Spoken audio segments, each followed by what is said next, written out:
VIP lounge کے باہر parking میں تیل دھرنے کو جگہ نہیں رہی تھی۔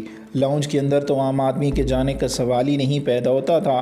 مختلف اخبارات کے نمائندے جرأت سے یہ منظر دیکھ رہے تھے، گو کہ ان کے لیے ایک ایسا رش معمول کی بات تھی، لیکن عموماً اہم شخصیات کی آمد پر ایسے ہی مناظر دیکھنے کو ملتے تھے۔ سائیں لوگ کی مقبولیت سے وہ بے خبر تو نہیں تھے، لیکن اس کے استقبال کے لیے ایسے لوگ کھنچے چلے آئیں گے اس کا اندازہ انہیں نہیں تھا۔ 8-10 روز پہلے ہی سائیں لوگ بھارت یاترا پر گئے تھے۔ ان کے اس دورے کا مقصد اپنے بزرگوں کے مزاروں پر حاضری دینے کے علاوہ حضرت شاہ جی کے سالانہ عرس میں شرکت بھی تھی، جس کے لیے انہیں حضرت شاہ جی کے سجادہ نشین نے اجمیر شریف سے خود دعوت نامہ ارسال کیا تھا، اور سائیں لوگ کی خصوصی شخصیت کے پیش نظر ان کے لیے جہاں ویزا وغیرہ کے حصول میں کوئی مشکل پیش نہیں آئی تھی، وہاں انہیں بھارتی حکومت کی طرف سے بھی خصوصی طور پر VIP پروٹوکول دیا گیا تھا۔ اور دہلی کے ہوائی اڈے پر ان کے استقبال کے لیے جہاں حضرت شاہ جی کے سجادہ نشین چھوٹے شاہ صاحب موجود تھے، وہاں 2 سرکاری اہلکار بھی موجود تھے جنہوں نے سائیں لوگ کے گلے میں ہار ڈال کر شاندار طریقے سے سواگت کیا تھا۔ سائیں لوگ یوں تو گزشتہ 7-8 سال سے بھارت میں مختلف بزرگوں کے عرس میں شمولیت کے لیے جاتے رہتے تھے، لیکن اس مرتبہ ان کی شرکت بڑی اہمیت کی حامل تھی۔ سائیں لوگ کا تعلق ملک کے ایک پسماندہ سرحدی علاقے سے تھا۔ ان کے آباء و اجداد کی مجرمانہ سرگرمیوں کا ریکارڈ حکومتی فائلوں میں جا بجا موجود تھا۔ ان کے والد مرحوم اپنے علاقے کے مانے ہوئے ڈکیت تھے، اور یہ سلسلہ نسل در نسل تک منتقل ہوتا آیا تھا۔ سائیں لوگ پر اللہ کا خصوصی کرم ہوا۔ ان کی والدہ کا کہنا تھا کہ سائیں لوگ بزرگ بابا شاہ جیونا کی دعا سے پیدا ہوئے تھے، اور کم عمری میں ہی اپنی تعلیم حاصل کرنے کے لیے شہر بھیج دیا گیا، جہاں سکول کے زمانے ہی سے ان سے متعلق عجیب و غریب کہانیاں سنائی دینے لگیں۔ سائیں لوگ کے متعلق نوجوانی میں انکشاف ہو گیا کہ ان کے سر پر کسی بزرگ کا سایہ ہے، اور اسی بزرگ کے قلم سے سائیں لوگ کے والد صاحب بھی اپنے گناہوں سے تائب ہو کر اب سیاسی زندگی گزارنے لگے تھے۔ سائیں لوگ کے والد کی زندگی میں یہ انقلاب اچانک کیسے آ گیا؟ وہ خاندانی ڈاکو سے معزز شہری اور سیاسی لیڈر کیسے بن گیا؟ راتوں رات سائیں لوگ سے متعلق پراسرار داستانیں نزدیک دور کے گوٹھ میں کیسے پہنچنے لگی؟ ان سوالات کے جواب تلاش کرنے کی کسی نے ایمانداری سے کبھی کوشش نہیں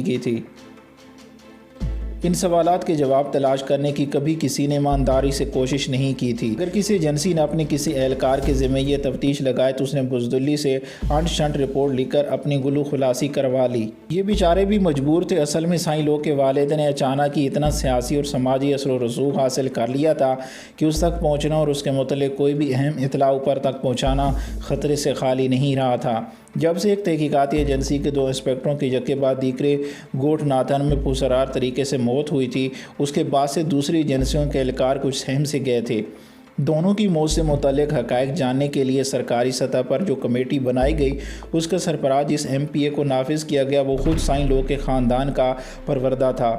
اس کے کئی ناجائز دھندے سائیں لوگ کے والد کے ساتھ سانجے تھے، لیکن اس بات کا علم اول تو کسی کو تھا نہیں۔ اگر کسی کو تھا بھی تو وہ کبھی اپنی زبان پر ایک لفظ بھی لانے کو تیار نہ تھا۔ نتیجہ حسب توقع نکلا۔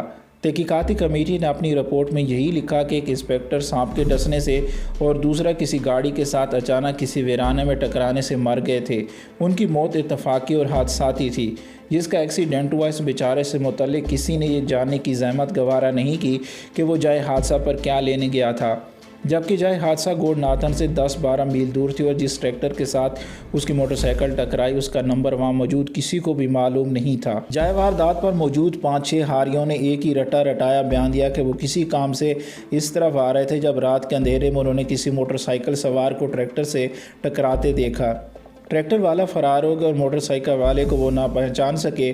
نزدیکی ہسپتال میں وہاں سے کم از کم 15 میل دور تھا۔ اسی طرح بیچارہ دوسرا انسپکٹر گوٹھ ناتھن سے باہر سہرائی علاقے میں سانپ کے ڈسنے سے مر گیا۔ اس بات کا علم کسی کو نہ ہو سکا کہ وہ رات کس پیر اچانک مقامی تھانے کی عمارت سے جہاں اس کا قیام تھا وہاں ریتلے میدان میں کیا کرنے گیا تھا۔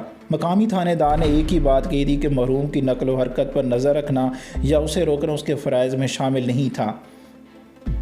مرنے والے ایک انسپکٹر نے جو ادھوری سی رپورٹ اپنے ہیڈ کوارٹر تک کسی طرح پہنچائی تھی، اس کے مطابق سائیں لوگ کے والد نے ایک مقامی لسانی تنظیم کے لیڈر سے جس کی سرگرمیاں ہمیشہ مشکوک رہیں اچانک گہرے مراسم پیدا کر لیے تھے۔ انہوں نے بڑی خوبصورتی سے پلان تیار کر کے اس پر عمل کیا کہ جس کے مطابق نزدیک دور کے دیہاتوں میں سائیں لوگ سے متعلق پر اسرار داستانیں پھیلائی گئیں، موقع کے گواہ پیدا کیے گئے۔ دیکھتے ہی دیکھتے سائیں لوگ کا حلقہ احباب بڑھتا گیا اور اس کے والد کی موت نزدیک دور کے شہروں سے اس کی شہرت نکل کر ملک کے کونے کونے تک پھیل گئی۔ سائیں لوگ اب اپنے گوٹ پر سال میں 1-2 مرتبہ ہی جاتے اور اکثر ان کا قیام اپنے شہر کی رہائش گاہ میں ہی ہوتا تھا۔ ان کے مریدوں کا حلقہ کسی ایک طبقہ فکر کے لوگوں تک محدود نہیں تھا۔ مختلف سیاسی جماعتوں کے رہنما، سماجی مذہبی رہنما، شو بزنس کے بڑے بڑے لوگ ان کے حلقہ عدالت میں آ گئے تھے۔ سرکار دربار تک ان کی رسائی تھی۔ ان کے حکم اور اشارے سے کئی تقدیریں بننے اور بگڑنے لگی تھیں، اور مزے کی بات تو یہ تھی کہ سائیں لوگ مردوں سے زیادہ خواتین میں مشہور تھے۔ بڑے بڑے عمائدین، شہر و مملکت کی بیگمات، ایکٹریس، سوشل ورکرز ان کی مرید تھیں۔ ان میں خانہ بھی شامل تھی جو ملک کی سب سے مہنگی اور سرکاری حلقوں میں سب سے مقبول ماڈل شمار ہوتی تھی۔ گو کہ اب خانم نے ماڈلنگ کو خیر آباد کہہ دیا تھا اور سوشل ورکر کی حیثیت سے اپنی شناخت بنا لی تھی، لیکن آج بھی اس کے سینکڑوں عشاق ملک کے کونے کونے میں اس کے ایک اشارہ پر اپنی جان نچھاور کرنے کے لیے تیار رہتے تھے۔ سائیں لوگ نے شعور کی آنکھ کھولی تو خود کو دولت میں کھیلتے پایا۔ اس کا باپ بڑا ہوشیار آدمی تھا، شاید اس نے وقت کی نزاکت کا احساس کر لیا تھا اور وہ حالات کے جدید تقاضوں کا شعور بھی رکھتا تھا۔ اسے علم تھا کہ اب اس ملک میں ڈاکوؤں کی جگہ سیاسی لیڈروں نے حاصل کر لی ہے اور وہ اندھیری نگری چوپٹ راج کے مستاق اپنی پیشانیوں پر MP، MNA، سینیٹر وغیرہ کی موریں چپکا کر وہ سب کچھ کر رہے ہیں جس کا تصور روایتی ڈاکوؤں نے شاید کبھی نہیں کیا تھا۔ اقتدار کی روشن ایوانوں میں بیٹھنے والے ان سیاسی بازی گروں نے اندھیر نگری مچا رکھی تھی۔ وڈا سائیں نے جس کے آباء و اجداد ڈاکو تھے صورت حالات کی نزاکت کو سمجھا اور روز روز پولیس کی بک بک جھک جھک سے تنگ آنے کے بجائے اچانک ہی اپنا رخ بدل دیا۔ اس علاقے کا وڈیرا مانک شاہ اس طرح کا MNA تھا جس طرح کا وڈا سائیں ڈاکو۔ فرق صرف یہ تھا کہ مانک شاہ کے آباء و اجداد نے غیر ملکی حکمرانوں کے دوری میں ان کے ایوانوں تک اپنی روایتی مکاری اور حرام کاری کے بل بوتے پر رسائی حاصل کر لی تھی اور ان کے لیے ہر وہ کام کرتے آئے تھے جو موجودہ دور کے سیاسی دلال اپنے آقاؤں کے لیے بھی نہ کر سکے۔ مانک شاہ کے بڑے بوڑھے بھی کئی سالوں سے وڈا سائیں کے بڑے بوڑھوں کا تعاون حاصل کرتے آئے تھے اور مانک شاہ نے بھی اسی روایت کو نبھایا تھا۔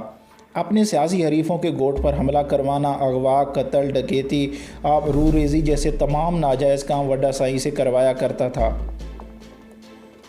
اس روز جب وڈا سائیں نے اچانک اسے یہ کہا کہ وہ اپنے اثر و رسوخ سے اس کا نام سرکاری فائلوں سے نکلوائے تو ایک لمحے کے لیے چونک کر مانک شاہ نے اس کی طرف دیکھا۔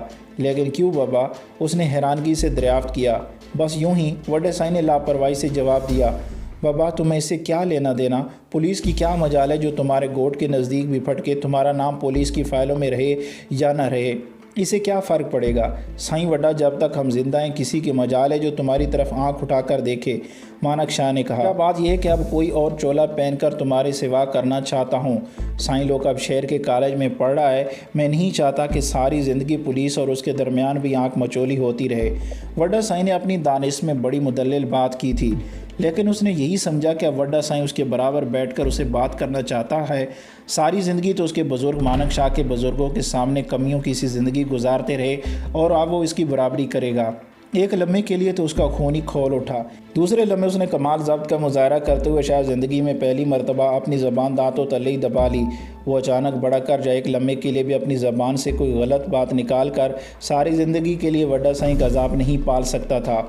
سیاست حرام کاری کے ساتھ ساتھ مکاری بھی اسے نسل در نسل منتقل ہوتی آئی تھی۔ اس نے چند لمحاتی میں فیصلہ کر لیا تھا کہ فی الوقت وڈا سائیں کی بات مان کر آئندہ موقع ملنے پر اس کا پتہ اس کے کسی دشمن کے ہاتھوں صاف کروا دے گا۔ ٹھیک ہے بابا، جیسی تمہاری مرضی، تم بھی سیاست کا مزہ لے لو۔ بظاہر مانک شاہ نے بڑی مکاری سے اپنے دانتوں کی نمائش کی تھی، لیکن وہ اندازہ نہ کر سکا کہ جو بات اس کے دل و دماغ میں کہیں بہت دور دفن ہے وڈا سائیں کے ذہن میں نقش ہو چکی ہے۔ وڈا سائیں کے اس خاندان سے کوئی چند ماہ و سال کا تعلق نہیں تھا، وہ کئی سالوں سے ان وڈیروں سے منسلک تھا اور ان کی رگ رگ کو سمجھتا تھا۔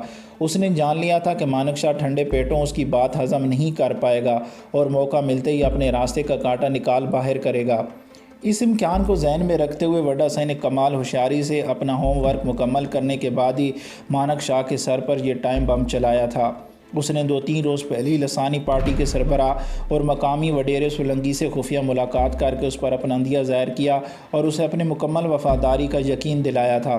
یہ ملاقات بھی وڈا سائی نے یوں ہی نہیں کر لی تھی تاکہ لسانی پارٹی کے لیے سرحد پار سے آنے والی امدادی رقم کے سلسلہ میں وڈیرا سولنگی اور وڈیرا مانک شاہ میں چارئی چپکلش نے دونوں کو دوران خانہ ایک دوسرے کے خون کا پیاسا بنا رکھا ہے، اور بظاہر وہ ایک ہی پارٹی میں رہتے اور ایک دوسرے کا دوست ہوتے ہوئے بھی ایک دوسرے کی جان کے درپے ہو رہے تھے۔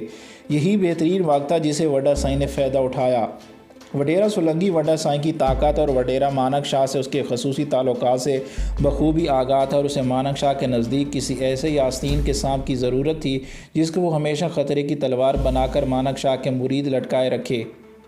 بصورت دیگر مانک شاہ سے کچھ بعید نہیں تھا کہ وہ کیا کر گزرے۔ لسانی پارٹی کا قیام کب عمل میں آیا، اس کے روابط سرحد پار ملک کے دشمنوں سے کب استوار ہوئے، بھارتی انٹیلیجنس ایجنسیز ان کا گہرا تعلق کیسے قائم ہوا، ان سوالات کے جواب تو کسی کے پاس نہیں تھے۔ البتہ ایک بات سب جانتے تھے کہ وڈیرا سولنگی کی راہ سے گاڑی چھننی تھی، اور آج بھی بھارتی قونصلیٹ میں اس کا نام کسی کی سفارش کے لیے حتمی سمجھا جاتا تھا۔ وڈیرا سولنگی آئے روز بین الاقوامی دوروں پر جاتا رہتا تھا۔ اسے اس بات کا علم تو تھا کہ اس کے پیشرو کے راہ سے خصوصی روابط تھے، اور سرحد پار سے اکثر بڑی بڑی رقمیں اور اسلحہ ان کے ہاں آتا رہتا تھا۔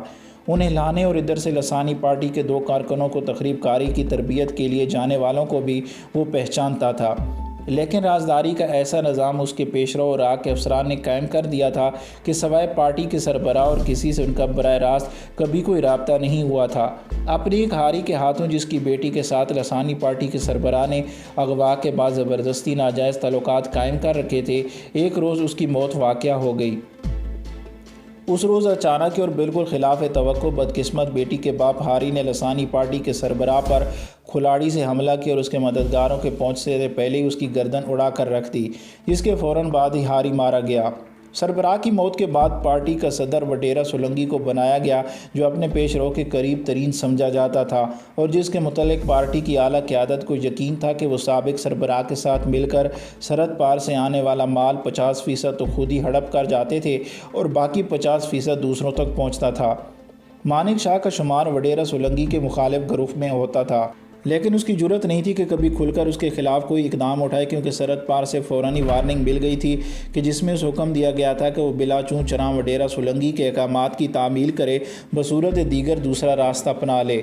اور وڈیرا مانک شاہ جانتا تھا کہ اب زندگی میں کوئی بھی دوسرا راستہ اسے صرف موت کی اشارات تک ہی لے جائے گا۔ اگر اس کا کچھ بھرم اور رعب داب باقی تھا تو اسی پارٹی کے دم قدم سے تھا جس کے ٹکٹ پر وہ اسمبلی کا رکن بھی منتخب ہو چکا تھا۔ وہ اس علاقے کا واحد بلا مقابلہ منتخب ہونے والا رکن تھا، کیونکہ راہ نے اس کے مد مقابل کو الیکشن سے 24 گھنٹے پہلے بم دھماکے سے ہلاک کروا کر اس کی کامیابی کی راہ استوار کروا دی تھی، جس سے اس کی کامیابی کی راہ صاف ہو گئی۔ الیکشن ملتوی ہو گیا، لیکن جب الیکشن کا اعلان ہوا تو آخری لمحات تک کسی کو اس کے خلاف کاغذات نامزدگی داخل کروانے کی ہمت نہ ہوئی، جس کی وجہ وڈا سائی کی طرف سے متوقع مخالف امیدواروں کو جاری ہونے والی وارننگ تھی۔